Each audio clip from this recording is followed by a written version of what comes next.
Hey guys, it's Heather Bear and I'm Davis Hermes. today we're going to talk about why you might want to wear shoes on the slackline. Or let the dogs out. First, we're going to talk about tricklining and whether or not shoes versus no shoes make sense. When you look at tricklining, a lot of the slackliners you see that are inland use shoes, and a lot of the people by the beach, not just because of water but also sand, use or don't use shoes. They go barefoot. When you slackline on the beach with shoes, you realize how many orifices your shoes have. Yeah, it's actually quite impressive where sand makes it to. I probably noticed that trickliners are the most, I don't know if this is the right term, Versatile. or adaptive, versatile of wearing shoes or not shoes. Like generally, especially like highliners, I find like pick one and like this is what they do. Where like trickliners, I definitely have seen the most of like, oh, one day he's wearing shoes, one day he's not, and I think a lot of that is more so climate based and like we said, beach, water, airbag. Climates definitely dictate a lot of what you should or shouldn't be wearing, and some people go against the grain of what you think you should be wearing. If it's snowing, you know, I know some people that just like really cold feet. Yeah. And vice versa, if it's extremely hot, like often I'll be wearing shoes. Anyway, what kind of shoes do you think are good for tricklining? What kind of shoes are good for tricklining? I've seen a lot of trickliners wear skate shoes, so I feel like that's a good shoe for tricklining. What do you think? Yes. I noticed like more barefoot shoes in things like highlining and more skate shoes in things like tricklining. Yeah. But there's different levels of firmness. Like this is a really firm shoe. It does get a little softer as you wear it. But this is like, you'd want a firmer, stiffer shoe for like certain static tricks. Like some people don't need the support, you know, but like certain like really difficult, like either toe stand static tricks or like foot stack tricks. The stiffer shoe can be really helpful for people that aren't a ballerina such as myself and have a hard time getting up on their toes. Whereas like a little softer skate shoe, not that was more like a downhill mountain biking shoe actually. It's like you can feel the line more obviously if you do something like take the sole out, you know, and now you kind of have even one less layer in between the line. But generally, the only thing that matters between both of those is something that's super flat and doesn't have like a ton of really rough texture, you know, no like hiking shoes or like running shoes or anything that's not flat. That'll make it really tough, and the line can get caught on those weird edges and contours in the shoe. Yeah, something I also want to mention is I prefer like a high top shoe just because I've had my shoes come off before wearing the low tops. And depending like what kind of slacklining you're doing, maybe it doesn't matter so much, but when you're on the high line, it's quite annoying. So I really prefer a high top shoe. Yeah. I've on both highlines and tricklines definitely seen this be ripped right off of someone's foot and either go shooting into the crowd or into the abyss to never be returned. Yeah. So yeah, the high tops are super helpful for that. Otherwise, you can like, even a shoe that like fits really well, if the line catches it right, even though that's like really rare, it can just... Yeah. So we talked a lot about skate shoes, which are great. These are my tried and true skate shoes. I love them. Something that I've noticed about these is like I've tried the exact same pair and I've just noticed that I've just really broke these in. So I would encourage you before you go and try to wear like a brand new shoe, maybe wear it around quite a bit and like try to like get it broken in, because it's crazy how the same shoe can feel so different.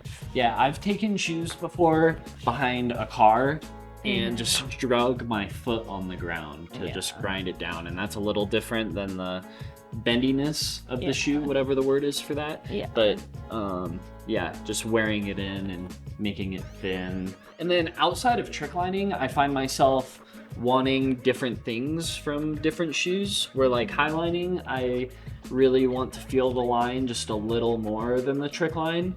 And I find myself running into things like barefoot shoes and wrestling shoes that are extra thin and extra malleable. I like these high top like wrestling shoes.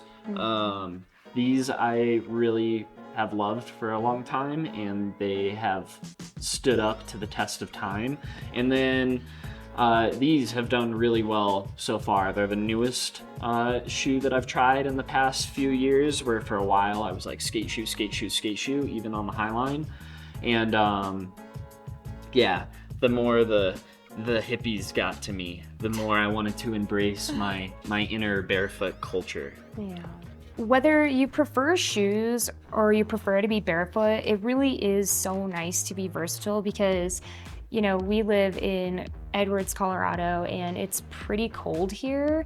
But when we go to places like the beach, it's so nice to be able to slackline without shoes.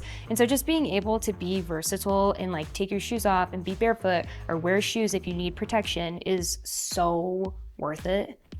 Yeah, we've definitely been like shoe. Yeah. And that's because that's just my preference, and as you said, mostly shaped as where I'm from, and also like originally I did a lot of tricklining, so that's just what I've become more familiar in. But when you talk about certain disciplines like highlining, for example, both like freestyle and just walking normally, long high lines, big lines, whatever, I'm definitely in the minority of wearing shoes, as you are yourself. Like a ton of people are, you know, will basically near call you crazy for wearing shoes because it's so nice to feel the line. And yeah, I mean, I will say, Davis and I were at an event last year and I was afraid the line was it was over water, and I was afraid that my shoes were gonna get wet. So this was a high line. And so I didn't wear my shoes out on the line, and it was so nice. Like I realized why so many people don't wear shoes, but honestly, it's just like what you're more comfortable with. But I would really, like I said, just encourage doing both because it's just so nice to be able to, you know, just do both. Yeah, like I definitely on the rare occasion find myself not wearing shoes, mostly like if I'm at a beach on the rare occasion or something like that. But I find it really hard to not wear shoes for myself these days because I've kind of like coached my feet into knowing that they're gonna have a blanket of protection. That is a shoe. And when I slackline hard without shoes, whether it's tricklining or freestyle or just walking, my feet get so torn up and blistered, and like especially if I'm bouncing in the same place on my foot over and over. That's like walking as well, but I have to walk pretty far.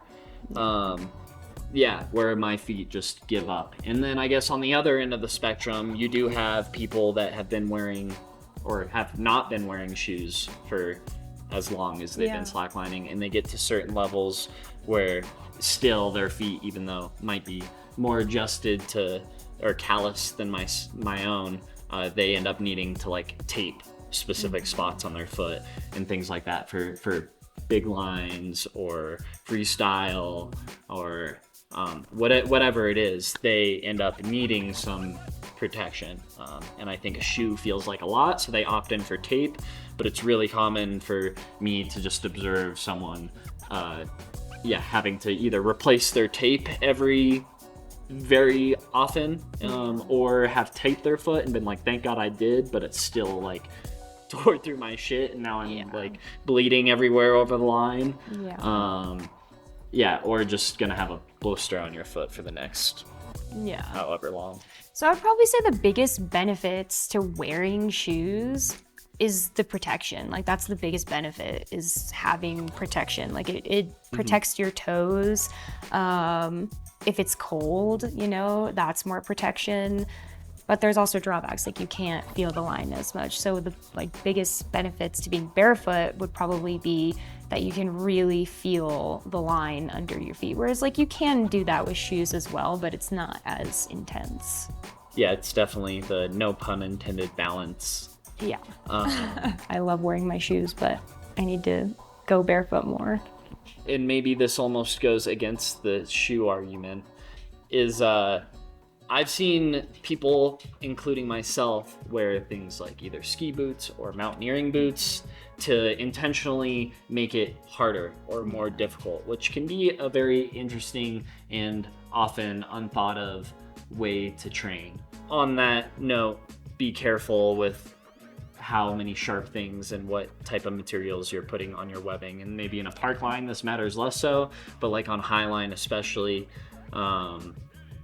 you want to be careful to not cut your line, obviously. Yeah, just be mindful of what you're putting next to the line. And I haven't ever witnessed this, but I've definitely been told by certain people, like, oh, I've seen hard rubber on the shoe to just cut a line, not completely in half, but make some marks in it. And like, that's scary. I'm not completely sold on that. Like, I think more things like zippers on your pants or something like that could be more of a hazard. Yeah. Something to consider if you have a shoe that is especially firm. If you've been wearing shoes and then you try to slackline barefoot, whether it's in the park, on the Highline, tricklining, it's gonna feel pretty uncomfortable because your feet aren't used to that. But just know that your feet will adapt and you will build those calluses to make it less uncomfortable. Yeah, I think you said it right. At the end of the day, your feet are gonna adapt. And there's, no pun intended, a balance to it all. Yeah. Where, you'll need protection on extreme ends of the spectrum, whether it's tricklining or highlining, whatever.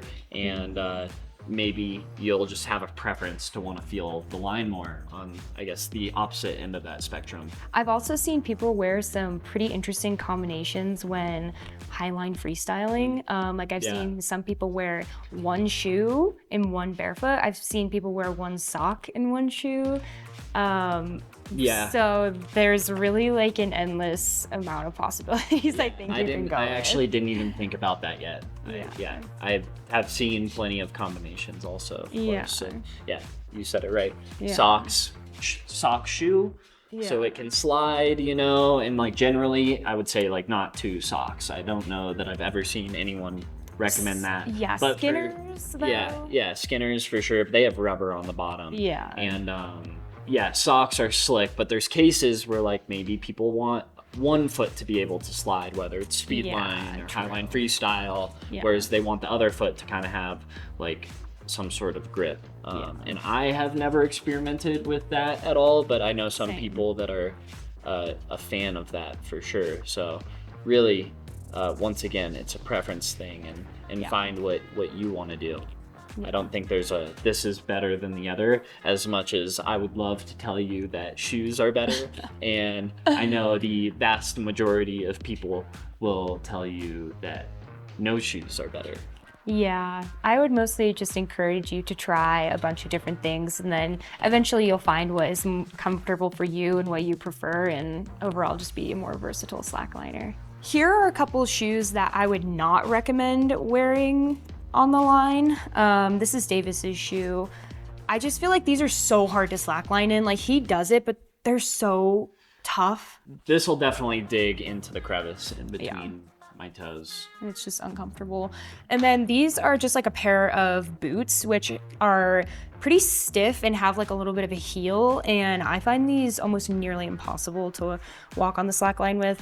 Obviously, Davis mentioned walking in ski boots, so it's definitely not impossible, but this is a boot that I would not recommend. It also has like a hard rubber to it, chatting about how that can like damage your line potentially. So I would not recommend something like this. And then the obvious high heels.